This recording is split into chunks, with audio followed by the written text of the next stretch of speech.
नमस्कार, मैं हूं आशीष चित्रांशी और आप देख रहे हैं द न्यूज लॉन्चर।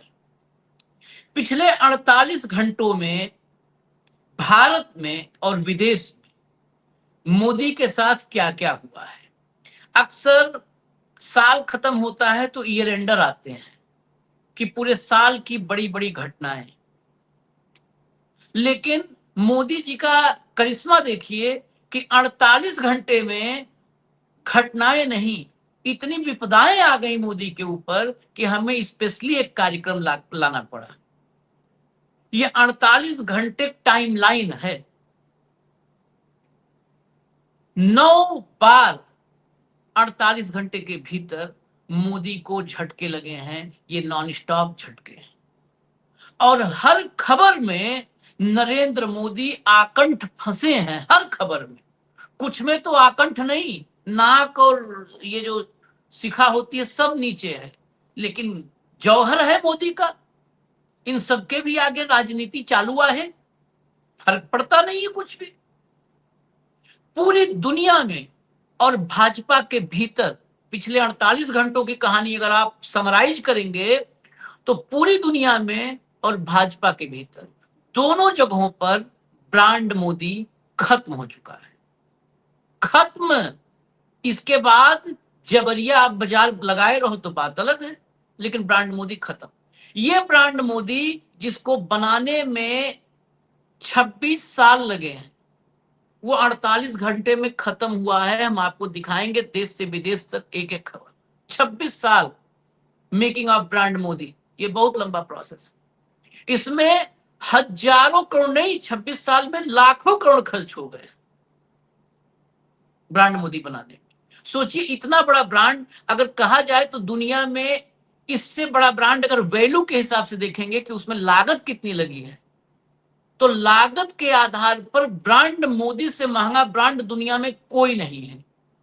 क्योंकि इसमें भारत की खुशहाली, भारत की आर्थिक उन्नति, सब कुछ झोंक दिया गया। सब कुछ नहीं जरूरत है, ना आर्थिक उन्नति चाहिए ना खुशहाली चाहिए, सिर्फ एक ब्रांड बना लो, इस ब्रांड को कंटिन्यू रखो। राजपाट इसी ब्रांड पर चलना है। 48 घंटे के अंदर ब्रांड ध्वस्त। और इतना ही नहीं, सवाल तो यह भी है, सवालों को हालांकि एजेंसियों के जरिए, फाइलों के जरिए दबाया जा सकता है, रोका जा सकता है, लेकिन सवाल यह भी है कि क्या भाजपा भी हाथ से निकल गई?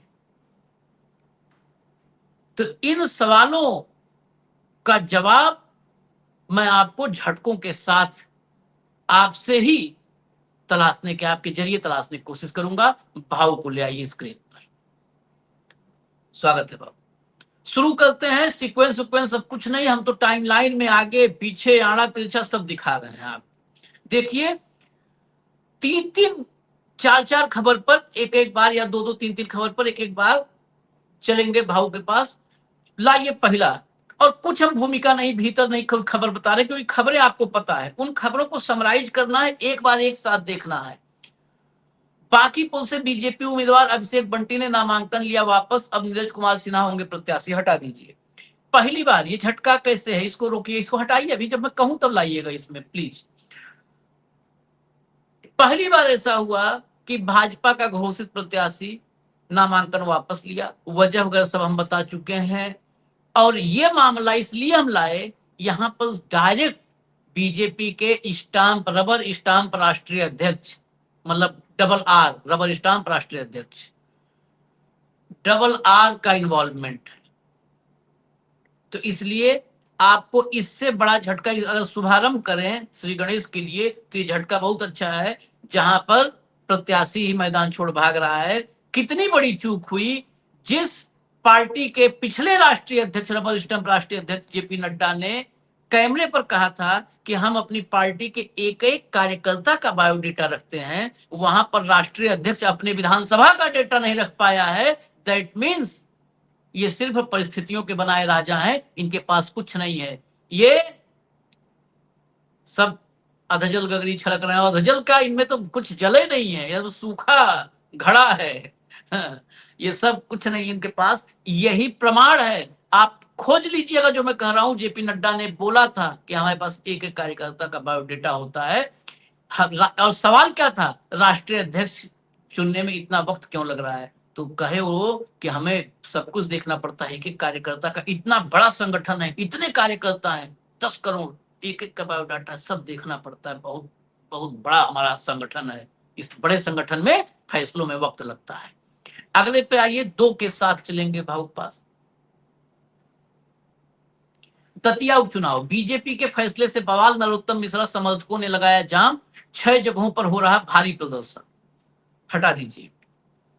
अब मोहन यादव से मिले हैं, अपडेट भी बता दूं, मोहन यादव से मिले हैं। मोहन यादव से मिलने के बाद दिल्ली रवाना हुए हैं और फिर अपने ठेठ अंदाज में अपने क्लिप आया है उसमें बोले हैं कि कुछ तुम लोग अपने समर्थकों को मीडिया के सामने, कुछ तुम लोग उल्टा सीधा मत करना। उल्टा सीधा के बजाय उन्होंने आपत्तिजनक शब्द बोला था, मत करना, सब ठीक हो जाएगा, मैं देख लूंगा। तो यहां भी पार्टी सोचिए। अब ये क्लिप भी बहुत महत्वपूर्ण है। जिस पार्टी में मोदी और शाह के कहने पर लोग खड़े होते थे और बैठते थे, वहां मोदी शाह मतलब शून्य। नरोत्तम मिश्रा कह रहे हैं कि अब रुक जाओ तुम लोग। नरोत्तम मिश्रा दिल्ली मिलने आए हैं, जैसा कि आशीष जी ने अभी बताया, और वो दिल्ली में अपनी सफाई देने आए हैं बेसिकली, क्योंकि वहां जो बवाल हुआ वो दिल्ली के गले नहीं उतरा। जैसा कि आशीष जी ने भी कहा कि ये 2014 के बाद पहली बार इतना भारी विरोध हुआ। सवाल है कि आपस में बैठ के, अभी संगठन मंत्री जो है मध्य प्रदेश के, वो भी दतिया गए हैं, उनने भी कहा कि हम लोगों से बात करेंगे। दूसरी तरफ 12 से 18 लोगों के ऊपर एफआईआर दर्ज हुई है उस दिनों की अजगनी के लिए, जो भी पथराव वथराव हुआ। तो बीजेपी कार्यकर्ता ही है जिनके ऊपर एफआईआर दर्ज हुई है। क्या नरोत्तम मिश्रा अपने लोगों की एफआईआर नलीफाई कर पाएंगे? और इन्हीं एफआईआर के साथ क्या ये लोग आने वाले समय में दतिया चुनाव में जा पाएंगे? एक बात तो तय है कि नरोत्तम मिश्रा को ऊपर से ये भी बताया गया है कि आपके खिलाफ ईडी और सीबीआई की जांचें भी निकल सकती है। ये भी एक टूल। तो आप एक बात समझ लीजिए, एक समय में जो दिल्ली के सबसे करीबी नेताओं में से माने जाते थे, एक समय में पोस्टर बॉय थे मध्य प्रदेश के, ब्लू व्हाइट बॉय थे दिल्ली के, नरोत्तम मिश्रा। यही खेल होता है। नरोत्तम मिश्रा विधानसभा का चुनाव लड़े, उन्हें निपटाया गया। उन्होंने किसने निपटाया? क्योंकि उसके बाद शिवराज जी को लग रहा था कि वही मुख्यमंत्री बनेंगे। कई लोग निपटाने में है। मैं एकदम मोहन यादव का नाम नहीं लेता, क्योंकि मोहन यादव को यही मालूम नहीं था कि उनको टिकट मिलेगा कि नहीं मिलेगा। फिर उनको टिकट मिलने के बाद वो जीतेंगे कि नहीं। मोहन यादव बहुत ही मतलब एंड के राउंड में जीते हैं। बहुत हालत बुरी थी मोहन यादव की। ऐसी स्थिति में मोहन यादव जहां टिकट के लाले पड़े थे, वहां चुनाव भी जीत गए, मंत्री बनने के लाले पड़े थे तो मुख्यमंत्री बन गए। तो उनका तो रोल अदा नहीं था, लेकिन कौन लोग चाहते थे कि जो इस बढ़ता हुआ कद को छाट दे, तो उनने इनको चुनाव हरवा के छाट दिया। लेकिन ये धोनी जैसे लकी नहीं रहे। धोनी तो चुनाव हारने के बाद भी मुख्यमंत्री बने। ये चुनाव हारने धामी के बाद धामी, भी हाँ। धामी धामी धामी को भी तो वही हालत थे। लेकिन धामी जैसी ट्रीटमेंट मिलती तो शायद, जिस आदमी ने कमलनाथ सरकार गिराने में अहम रोल अदा किया, मैं अभी फिर भी बता दूं, सिंधिया के पास पूरे लोग नहीं थे। 20 का आंकड़ा चाहिए था। 2/3 20 नहीं होता, लेकिन इन 20 के इस्तीफे के साथ ही सरकार बीजेपी की मेजोरिटी में आती। आंकड़ा ऐसा था। 10 लोग जुटाए थे मिश्रा जी ने। मिश्रा जी का वो भी काम नहीं आया। अब मिश्रा जी कह रहे कि ठीक है भाई, पार्टी के मानना पड़ेगा। करेंगे क्या? मरता क्या न करता, यही करना पड़ेगा। अब सवाल है, जो 12-16 लोगों के ऊपर जब एफआईआर हुई, उसका क्या होगा? क्या नरोत्तम मिश्रा उनको नलीफाई कर पाएंगे, कि या वो नरोत्तम मिश्रा के लिए आवाज उठाने पे भाऊ, जेल ये में? जब झटकों की खबर हम लाए, उसके पीछे वजह है। हाँ, ये कितने दिन आप गन पॉइंट पर सरकार तो नहीं चला सकते, कितने दिन चला नहीं, लोगे? आपके यहाँ जिलाध्यक्ष कहता है आपके नेता को कि बिस्तर पर आ जाओ, तुमको मैं टिकट दूंगा, नेता बना दूंगा। उसकी कहाँ? जांच बैठती है, और जांच के लिए जो जाती है बड़ी लीडर, वो कहती है कि हाँ। तुम्हारे पति को जेल भिजवा करके बच्चों को बर्बाद कर देंगे, तुम अगर शिकायत नहीं वापस ली, समझौता नहीं की तो। और वो कहती है कि ये तो चलता है पार्टी में, ऐसा ही होता पार्टी है। में चलता, मैं भी ऐसे ही आगे बढ़ी हूँ। बाप रे, गजब। हाँ? फिर अब मधुकेश्वर बताओ। याद आती है मुझे। फिर हाँ, मधुकेश्वर याद आती है मुझे। जब मधुकेश्वर ये बोली तो मुझे बहुत बुरा लगा था। हाँ, मुझे लगा आप ऐसा नहीं कह सकते, शालीन महिलाएं भी होती है हर राजनीतिक दल में, आपने कैसा कह दिया? लेकिन ये कांड होने के बाद तो मुझे समझ ही नहीं आया। इसका मतलब टॉप टू बॉटम ये पूरा का पूरा बीजेपी का जो स्ट्रक्चर है, जिसे हम लोग बहुत कहते थे ना कि सांगठनिक ढांचा है, इसकी बुनावट है, ये बुनावट बुनावट नहीं है, ये सिर्फ गन पॉइंट पे खड़ा है, कुछ गन नहीं पॉइंट है, खोखला। कुछ नहीं, गन पॉइंट पे खड़ा है। अरे जहां संघ ही गन पॉइंट पे है, राष्ट्रीय स्वयंसेवक संघ खुद गन पॉइंट पे है।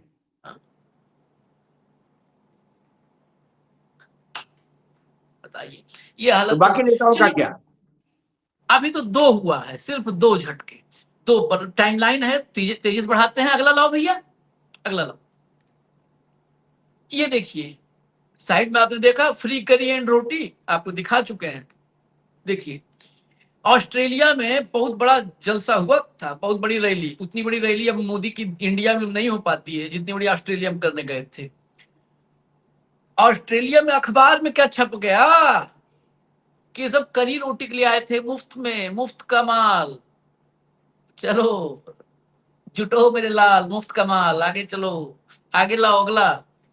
ये देखिए मेलबोर्न, अंदर भारतीयों के मोदी मोदी के नारे, बाहर एंटी इमिग्रेशन प्रोटेस्ट में मोदी गो अवे और यू विल नॉट रिप्लेस अस के नारे। जरा विजुअल दिखाइए, विजुअल दिखाइए। ये नहीं दिखाया गया, पूरे देश में छिपा लिया गया।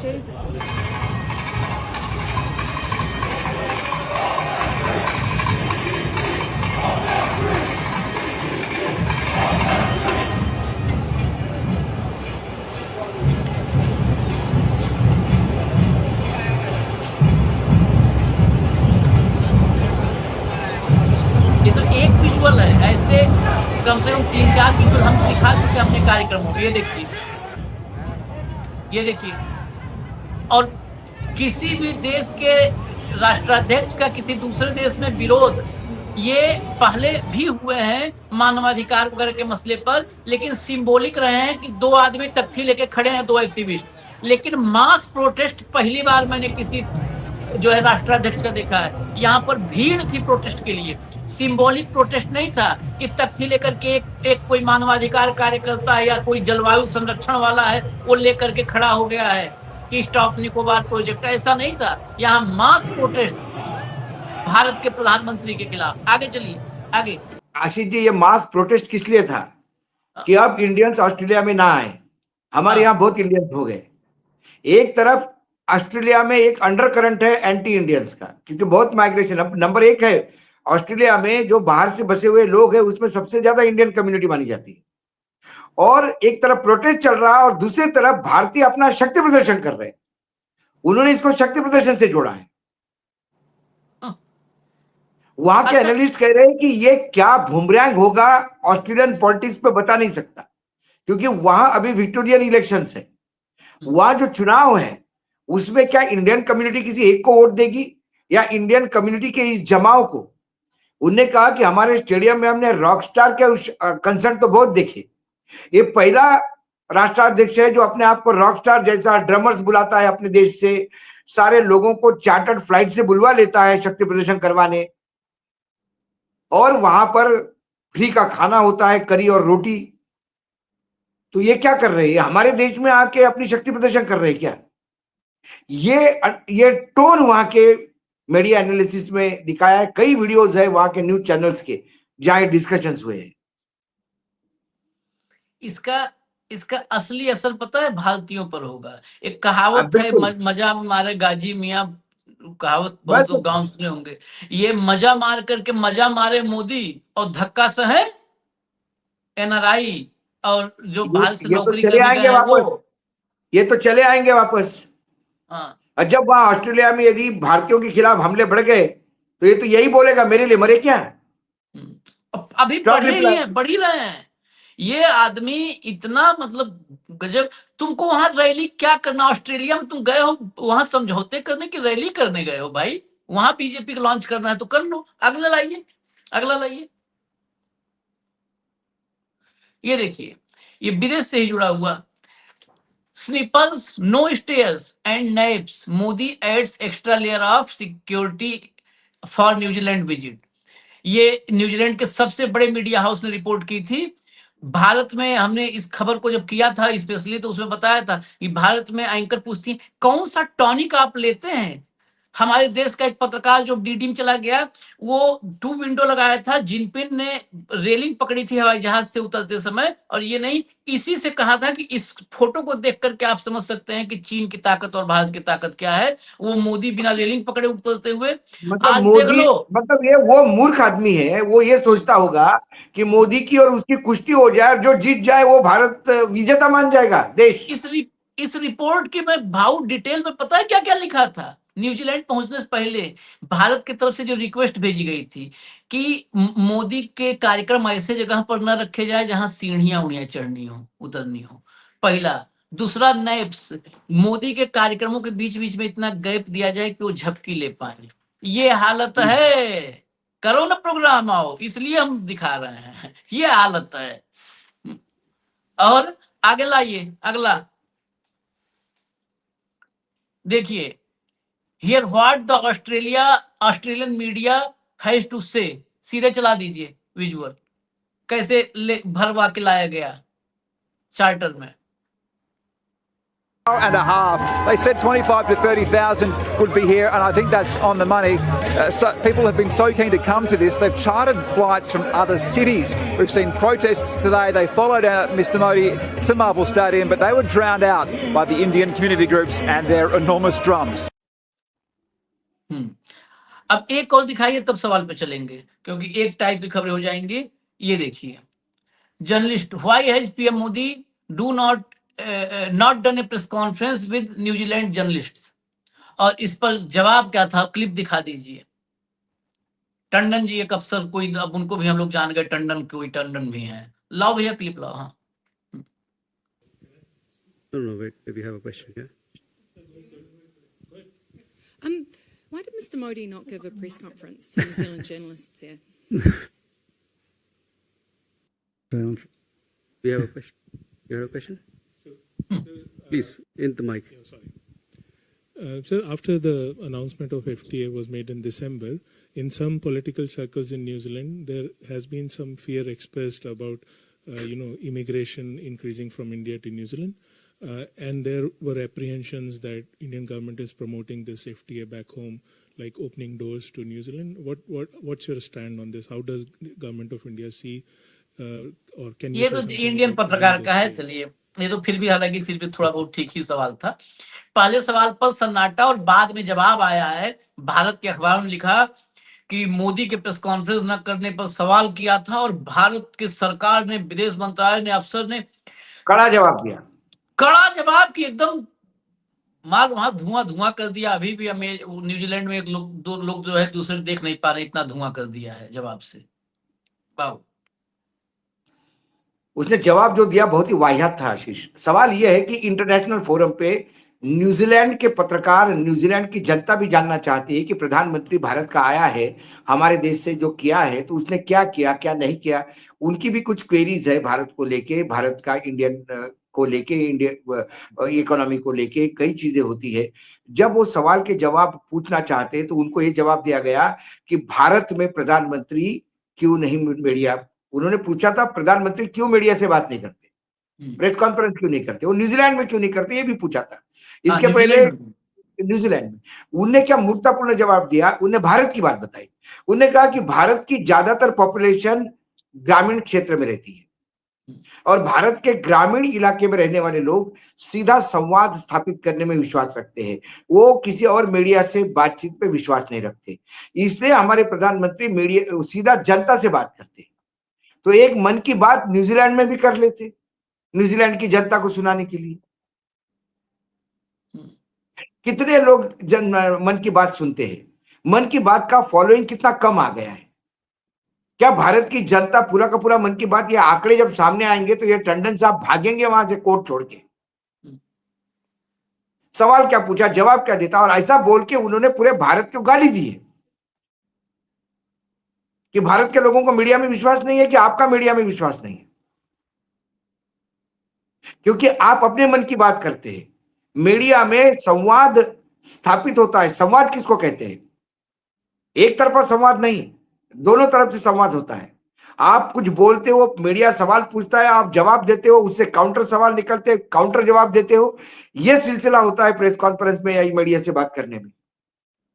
लेकिन आप क्या होता है, माइक के सामने खड़े होकर मन की बात करके निकल जाते हो, जबरिया सुनवाते हो लोगों को, और कहते हैं कि ग्रामीण जनता, आपने बिल फाड़ दिया जनता के नाम। जनता तो प्रेस कॉन्फ्रेंस सुनना चाहती है, जनता तो देखती है, सवाल जवाब देखती है जनता। जनता के भी प्रश्न, जो प्रश्न है उसको कौन, उसको जवाब देगा? कौन उसको वेदनाओं को शब्द देगा, उनके परेशानियों को शब्द देगा? आज जनता पूछ रही है, एथेनॉल का प्रॉब्लम है, प्रधानमंत्री कभी बोले इस पे? सड़क पे गड्ढे हैं, रेनी सीजन में वॉश आउट होता है, कभी बोले हैं? बोले हैं प्रधानमंत्री कभी? बीमा के पैसे नहीं मिल रहे किसानों को, बोले हैं कभी? किसानों को रेट नहीं मिल रहा है, बोले कभी? एमएसपी में माल खरीदा नहीं जाता है, बोला है कभी? या तो वो प्रधानमंत्री चाहिए पूरे देश की नब्ज पे हाथ है, एक एक इश्यू पे बोलता हो। ये तो बोलने आते और अपने पिता का बखान करके चले जाते हैं कि गर्मी में आप बिल्कुल गर्मी से बच के रहिए, मेरे पिताजी आजादी की लड़ाई में लड़े थे, और फिर गर्मी इतनी लू लग गई कि उनका देहांत हो गया जेल में। अरे भाई 1947 के पहले ही हो गया होगा ना, आजादी के बाद तो तुम्हारे पिताजी को अंदर नहीं किसी ने रखा होगा। 1947 के बाद अंदर ही तुम्हारे पिताजी जेल में मर गए, तो फिर आप कैसे पैदा हो गए? कुछ भी झूठ परोसना, जो मन में आया कहना, अपना महिमा मंडन करना। मैं जा रहा था, मैंने देखा एक कोई पाइप लेके जा रहा, बड़ा ट्यूब लेके जा रहा था ट्रैक्टर का, उसमें गैस भर के जा रहा था, वो गैस अरे क्या कुछ साइंस टेक्नोलॉजी भी है कोई? सारा पैरामीटर निपटा दिए हो आप। बादलों के पीछे रडार छुप जाता है, इसके पीछे वो 4 सदियों के लोगों को इकट्ठा करोगे गैस मटका रख के। मतलब ये नया साइंस इजाद कर दिया इस आदमी ने। आप अनपढ़ हो, कुपढ़ हो, लेकिन उसका सार्वजनिक प्रदर्शन करने से कम देश की बेइज्जती तो मत करो। प्रधानमंत्री पद पे बैठे हो और टंडन वहां पे टंडरा गया। किसी पत्रकार ने कहा, पूछना चाहिए था, या क्लिप आई नहीं होगी। ये तो इंडिया में हो गया, न्यूजीलैंड में क्यों नहीं बोले ये तो बताओ। हमारे सवालों से क्यों भाग रहे हैं?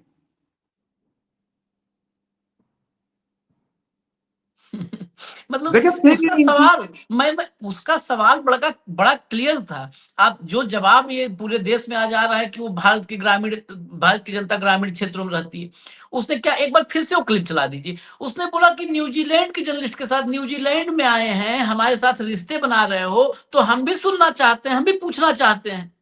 अरे भारत वाले ग्रामीण में रहें, जब न्यूजीलैंड वालों को तुम बताओगे कि नहीं बताओगे, और हमारे यहाँ बता रहे हैं कि मुंह तोड़ जवाब दिया। अरे मुंह तोड़ नहीं जवाब दिया, मुंह पे गोबर गाय का लगवा के आए हो, गोमूत्र के साथ। चलो सुनो। No, wait, we have a question here. सुनिए। Why did Mr. Modi not give a press conference to New Zealand journalists here? Why ये don't दोबारा Modi सुनाइए, attend the दोबारा press conference of a journalist here कहा उसने, अब हाँ, journalist दोबारा here। सुनाइए। We have a question. सुनिए। हाँ, No, wait, we have a question here. Why did Mr. Modi not give a press conference to New Zealand journalists here? New Zealand journalist here. हाँ, Why Yeah. don't We have a Modi question? get a press conference with New Zealand journalists here? Sir, after the announcement of हटा दो, FTA was हटा made in हटा। December, in साफ some साफ वो करे कि न्यूजीलैंड के जर्नलिस्ट के साथ यहाँ पर प्रेस कॉन्फ्रेंस क्यों नहीं कर रहे? तो ये अफसर वसुधैव कुटुंबकम, बताओ कितना? वसुधैव कुटुंबकम, हाँ। वसुधैव कुटुंबकम। हाँ। ऐसे से पूछोगे तुम लोग, नहीं पूछने देंगे। हमारे देश की जनता गांव में रहती है। अरे यार, तुम्हारे देश की जनता गांव में रहती है, तुम्हारे देश की जनता छत पे रहती है, तुम्हारे देश की जनता तो कहाँ कहाँ रहती है, बाढ़ में छत पे रहती है, धूप में पेड़ के नीचे रहती है, पेड़ों पे रहती है, पुल के नीचे पेड़ों पे रहती है, कैसे मलबे कैसे में रहती है। रहती है। हम तुमसे पूछना चाहते हैं अपने देश के लिए, तुम यहाँ बताओ ना। भारत की जनता वहां पर रहती है, गांव में रहती है, तो दुनिया भर में क्या खिल्ली उड़ेगी। चलिए आगे चलिए, आगे चलिए, तभी कर रहे हैं। ये ब्रांड मोदी, ये देखिए, रूस से तेल खरीदने पर अमेरिका लगाएगा, ये खबर ही आप लोग नहीं देखे होंगे। भारत पर 500% टैरिफ, नया कानून तैयार हो गया। आज जिस पर कार्यक्रम भाव ने किया था, नया कानून तैयार हो गया। और इसमें रिपब्लिकन, यहाँ पे ये भी नहीं है कि कानून अगर संसद में आया होगा तो कोई रुकना नहीं है, रिपब्लिकन डेमोक्रेट डेमोक्रेट दोनों और साथ। रिपब्लिकन यूनानिमस बिल पास हुआ है, ये डेमोक्रेट हाँ। और रिपब्लिकन दोनों ने मिलके। और इसमें एक 500%। विंडो, इसमें राष्ट्रपति को विशेषाधिकार के तहत जो विंडो दी है वो भी सिर्फ 180 दिनों की दी है। यदि किसी अमेरिका का राष्ट्रीय हित देखते हुए किसी को यदि इसमें कंसेशन देना है तो मात्र 180 दिनों का है, किसी उससे को ज्यादा तो ब्लैकमेल राष्ट्रपति भी करना नहीं है, दे सकते। किसी को ब्लैकमेल करना है तो कि 180 हाँ। दिन का टाइम है, जल्दी से आओ एग्रीमेंट कर लो, ये वाला कर लो एग्रीमेंट, हाँ। नहीं तो 180 दिन लगा देंगे। ये विंडो ब्लैकमेल करने का विंडो है ये हमारे देश में विदेश मंत्रालय ने, जयशंकर ने किसी ने इतना ही जवाब दिया। नहीं, हाँ। वहां जो 4 सीनेटर, 4 सांसद जिन्होंने ये किया है, बिल का पूरा फॉर्मेट दिया है, उसमें से एक सांसद ट्वीट करके बोलता है कि इससे भारत और चाइना, इनके लिए हड्डियां टूटने वाला ये टेरिफ होगा, bone crushing tariff. It will prove to be a bone crushing tariff for India and China. हाँ, हमको कोई हड्डी तोड़ने की बात करता है, कोई नरक का दरवाजा करता है, हम सुने जा रहे हैं, इनके बाप के बंदेले हैं हम। चलिए, आज तो एक खबर ये भी बता दें कि भारत को बार बार धमकाने वाला और 500% टैरिफ वाली आइडिया का जनक लिंडसे ग्राहम है, लिंडसे ग्राहम का निधन हो गया है अभी थोड़ी देर पहले। तो जो है वो मतलब, चलो, निधन के बाद कानून से तो लेना देना नहीं है। हमारी संस्कृति यही कहती है कि निधन के बाद सारे वैर और भेदभाव मिट जाते हैं। हम कहते हैं कि भगवान उनकी आत्मा को शांति दे, इतना ही कह सकता है। लेकिन जब तक वो जीवित थे उन्होंने भारत के खिलाफ आग ही उगाली है, आगे बिल्कुल कंप्लीट भारत के विरोधी। चलिए अगली खबर पर आइए।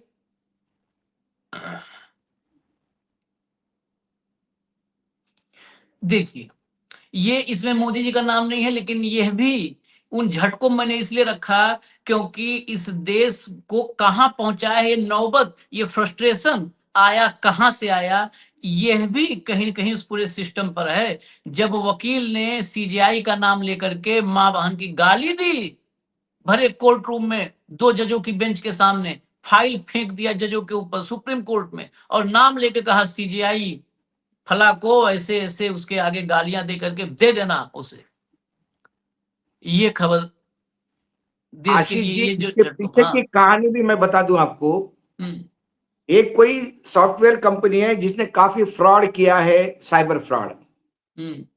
उस साइबर फ्रॉड की एफआईआर करने के लिए ये पीड़ित थाने जाता है, एफआईआर नहीं होती, लोकल कोर्ट जाता है वो नहीं होती, हाई कोर्ट जाता है वो नहीं होती, और सुप्रीम कोर्ट जाता है वो नहीं होती। उसका फ्रस्ट्रेशन है, वो तो एफआईआर ही दर्ज करने के लिए मांग रहा था, सजा देने के लिए नहीं मांग रहा था। एफआईआर दर्ज नहीं होती इस देश में, यदि जिसके खिलाफ एफआईआर दर्ज करो वो बड़ा आदमी हो तो क्या बताए, क्या क्या किससे बताए। अभी डबल इंजन की सरकार चल रही है महाराष्ट्र में, और नागपुर में ट्रिपल इंजन की सरकार है। अभी कमिश्नर साहब पहुंच गए हैं जो नमस्ते सदा वत्सले करके कार्यक्रम में गए थे।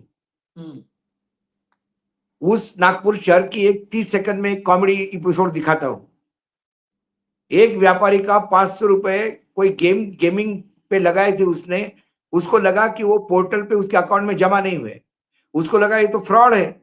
वो साइबर पुलिस स्टेशन में 500 रुपए के फ्रॉड के लिए चला गया, क्योंकि व्यापारी था, उसका जुगाड़ था, तुरंत उन्होंने एक्सेप्ट कर लिया, एफआईआर दर्ज हो गई। फिर उसके बाद 2 टीमें बनी, 8-8 लोगों की थाने में से। एक टीम नागपुर बाय फ्लाइट गई, एक टीम बाय रोड मुंबई गई। मुंबई वाले टीम को कुछ नहीं मिला, वो खाली हाथ वापस आ गए।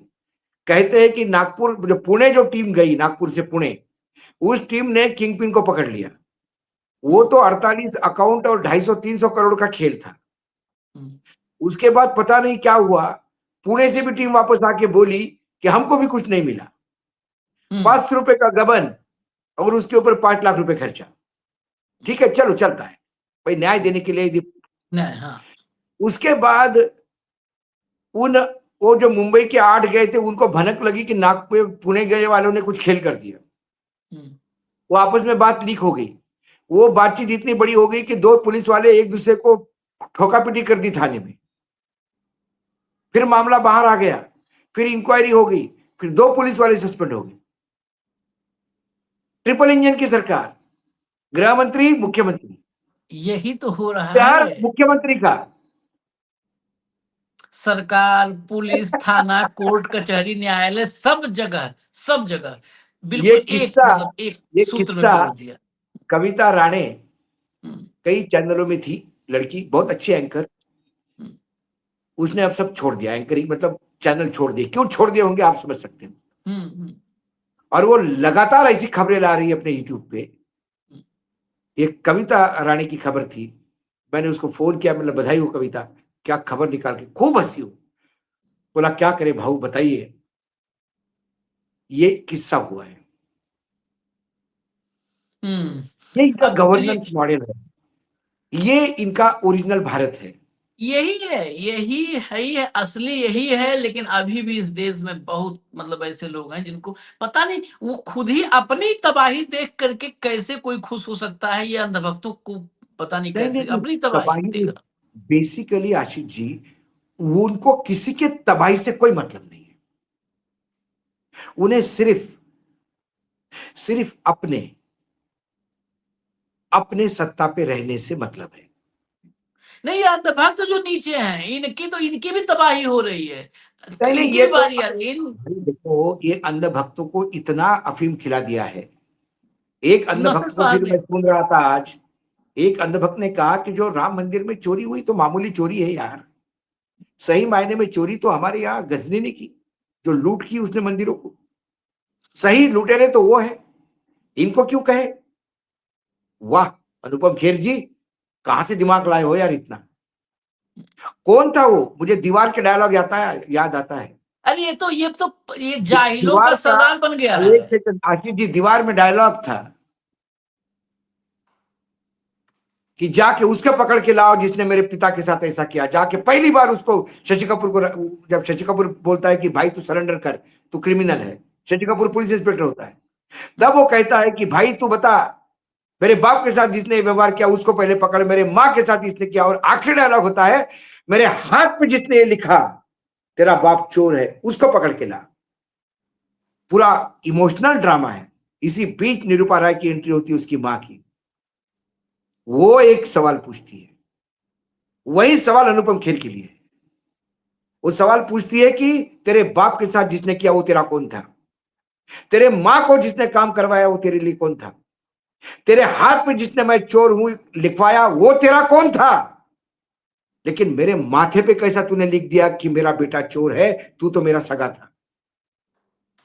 आज अनुपम खेर को यही पूछते हैं, वो गजनी कौन था, वो मुगल कौन थे, ये चंपत राय कौन था, ये तो आपका अपना था।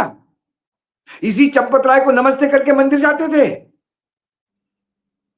अनुपम इसको खेर समझाने में टाइम नहीं भ्रमित मत वेस्ट करना करो। बाबू, ये कितना भी एक्टिंग करते समझाना। ना आ ऊ ई ऊ कॉमेडी करना ही ठीक लगता है आपको, ये ज्ञान मत दो देश। बहुत ही, इसने अपना आखिर में अपना नाम एंट्री करवाया अंधभक्तों में, लेकिन इसने सबको बहुत तेजी से पीछे छोड़ा। एकदम ये जो है उसेन बोल्ट टाइप दौड़ा। ये जाहिलियत की पराकाष्ठा को पार करने बड़ा वाले करता लोग है। हैं। इन्हें कुछ नहीं पता है। ये बता रहा है, अरे तुम यहाँ मोदी देख रहे हो, मोदी की टीम जो चोरी में पकड़ी गई, मोदी ने बनाई थी, वो देख रहे हो। तुमने देखा था गजनी को, गजनी के मुंह नाक कैसी नहीं, थी, मैंने यही आंख कहा कैसी कि थी। अरे वो तो बाहर का आक्रांत आता तो वो तो लूटने के लिए आता है। मराठों ने जाके हिंदू मंदिर लूटे थे कर्नाटक में। हाँ, आज भी राजपूताने के इतिहास में देखा जाओ, राजपूताना चले जाइए राजा महाराजाओं के इतिहास में, वो मराठों को लुटेरे कहते हैं क्योंकि मराठों ने उनसे भी चौथ वसूल कर ली डबल डबल। एग्जैक्टली पढ़ाया जाता था पहले। आता था आईएएस में, उसको मतलब 600 वर्ड में डिस्क्राइब करना होता था। 600 वर्ड में ये चैप्टर का हिस्सा था, जो हिस्ट्री में जो डिबेट्स होती हैं उसमें, कि मराठे क्या थे, मराठे क्या लुटेरे थे, उसके भीतर जाकर के खोलना पड़ता था, फिर एक एक अरे करके पूरा आक्रांता इस वॉरफेयर। देश में आने के पहले मुगल, तुर्क, अंग्रेजी आने के पहले तो ये आपस में लड़ रहे थे। सब कौन तो किसको अरे लूटता था? आज तक जो आपस में लड़ रहे हैं उनके इतिहास में। चल सिंधिया और खत्म होलकर कर। कितने बार आपस में लड़ लिए? अंग्रेजों को किसने मदद की एंग्लो वॉर में? कौन अंग्रेज हुआ टीपू सुल्तान को खत्म करने में, क्यों मराठी चले गए थे अंग्रेजों के साथ? किसको इतिहास बता रहे हो? जरा पढ़ के आया करो। चार स्क्रिप्ट पढ़ लेते हो, आऊं कर लेते हो, 2-4 कॉमेडी कर लेते हो, लोग तालियां बजाते हैं। साथ हैं, स्क्रिप्ट वाले सब एक साथ इकट्ठा हो गए, कुल मिला के ये जानिए स्क्रिप्ट वाले सब एक साथ आ गए हैं। ध्यान स्क्रिप्ट देते हैं वाले हमको। सारे एंकर, वो सारे एक्टर एक साथ हैं। भैया लाओ जल्दी, और बच्चे है वो भी दिखा दो, फिर खत्म करें, वाइंड अप करें। अच्छा, ये देखिए, ये जो यूएन से झटका लगा है SIR पर, इस पर तो हमने आज ही चर्चा की है, लेकिन हमने चर्चा की। झटकों की